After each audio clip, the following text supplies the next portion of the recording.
बहुत समय पहले की बात है जब किसी राज्य में मनीषा और रमेश अपनी बेटी जानवी के साथ रहते थे। वे लोग बहुत गरीब थे और अपना जीवन बहुत मुश्किल समय में बिता रहे थे। एक दिन मनीषा और रमेश अपनी बेटी की शादी पक्की कर देते हैं और शादी की तैयारियां भी शुरू कर देते हैं। सुनो जी, अपनी बेटी की शादी पक्की हो गई है। हमें बहुत सारी तैयारियां करनी होगी और जानवी के लिए कपड़े और ज़रूरी सामान भी खरीदना होगा। हाँ, मुझे पैसों का इंतज़ाम भी करना होगा। मेरी बहुत अच्छी फ्रेंड है, मैं उससे बात करने जाऊंगी। वो पास ही के शहर में रहती है। वो हमारी मदद ज़रूर करेगी। वो बहुत दयालु है। इतना कहकर मनीषा शहर की ओर निकल पड़ती है। गांव से शहर की ओर जाने के लिए एक जंगल से गुजरना पड़ता था। जब मनीषा जंगल से गुजर रही होती है तो उसे एक आवाज़ सुनाई देती है। मनीषा वो आवाज़ सुन के आवाज़ की तरफ बढ़ने लगती है। तभी वो देखती है वहाँ एक महल है और उसके अंदर वह चली जाती है। अरे, ये महल तो बहुत बड़ा और सुंदर है, पर वो आवाज़ कहाँ से आ रही थी? तभी मनीषा वहाँ एक सुंदर लड़की को पिंजरे में फंसे हुए देखती है। अरे, ये लड़की, इसको यहाँ किसने बंद किया? बेचारी मासूम बच्ची, मुझे इसे बचाना चाहिए। मुझे बचाओ, मुझे बचाओ। किसी एक चुड़ैल ने मुझे यहाँ बंद कर दिया है। वो मुझे मारकर खाना चाहती है। उसने मुझे पकड़ लिया और यहाँ बंद कर दिया। वो जल्द ही आती होगी। कृपा करके मुझे यहाँ से बचा लीजिए, मैं मरना नहीं चाहती हूँ।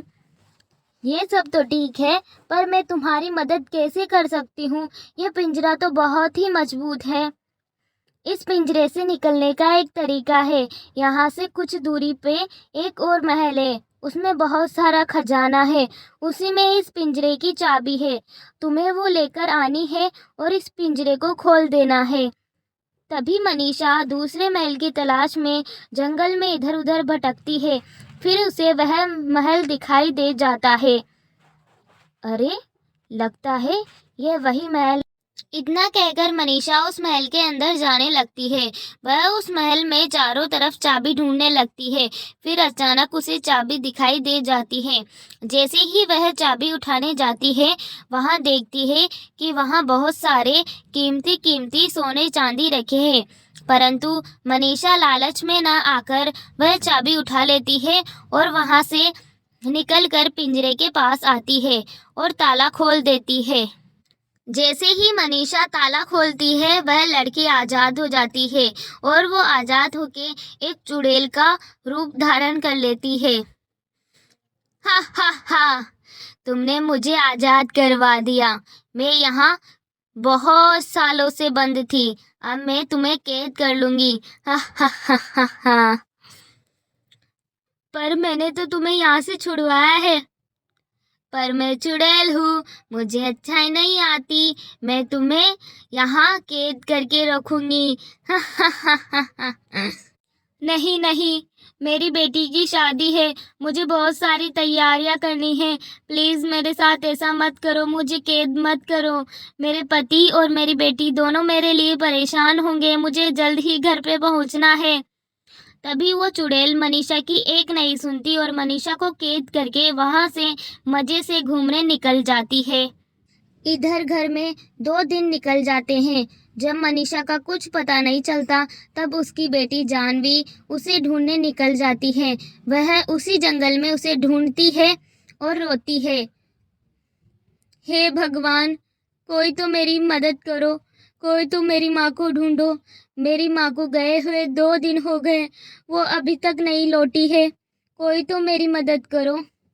उसकी ये सब बातें वहां से गुजर रही एक परी सुन लेती है और उसके पास जाकर पूछती है, क्या हुआ? ऐसे क्यों रो रही हो? तुम कौन हो? मैं परी हूँ। मैं मुसीबत में फंसे लोगों की मदद करती हूँ। मुझे बताओ, तुम्हारी क्या परेशानी है? मैं तुम्हारी मदद करूँगी।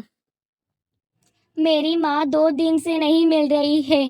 वो 2 दिन पहले अपनी फ्रेंड से मिलने शहर गई थी, पर अभी तक उनका कोई पता नहीं है। मैंने उनको बहुत ढूंढा पर वो कहीं नहीं मिल रही है। तभी परी अपनी जादुई आंखों से देखती है तो उसे सब पता चल जाता है कि एक चुड़ैल ने उसकी माँ मनीषा को एक पिंजरे में बंद कर रखा है। वो जाह्नवी को लेकर उसी महल में पहुंचती है जहां चुड़ैल ने मनीषा को कैद कर रखा था। परी ने जल्दी से मनीषा को आज़ाद करवा दिया। तभी वहां वह चुड़ैल भी आ जाती है। परी जल्दी से अपनी जादुई छड़ी घुमाती है और उस चुड़ैल को जला देती है। यह सब देखकर मनीषा कहती है, मैंने तुम्हें मुसीबत में देखकर उस पिंजरे से आज़ाद करवाया था और तुमने क्या किया? मुझे उसी पिंजरे में कैद कर दिया। तुम्हारा यही अंजाम होना चाहिए, तुम्हारी यही सज़ा है। परी जी, आपने एकदम ठीक किया। इस चुड़ैल के साथ ऐसा ही होना चाहिए। हाँ, इस चुड़ैल को यही सबक मिलना चाहिए था। इसने बहुत लोगों को परेशान किया है, इसलिए यह कैद थी, लेकिन यह अच्छाई के लायक नहीं है।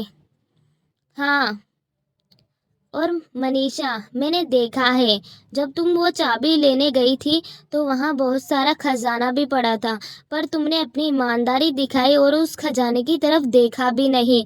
मैं तुम्हारी ईमानदारी से प्रसन्न हूँ। मैं तुम्हारी बेटी की शादी के लिए तुम्हें बहुत सारा धन देना चाहती हूँ। ये लो, और ये कुछ कपड़े भी हैं और ये लहंगा भी है जो तुम्हारी बेटी अपनी शादी पर पहनेगी। अब तुम अपनी बेटी की शादी बहुत धूमधाम से करना। परी जी, थैंक यू, आपका बहुत बहुत थैंक यू। इसके बाद वो परी उनको ये सारे उपहार देकर चली जाती है। फिर मनीषा अपनी बेटी की शादी बहुत धूमधाम से करती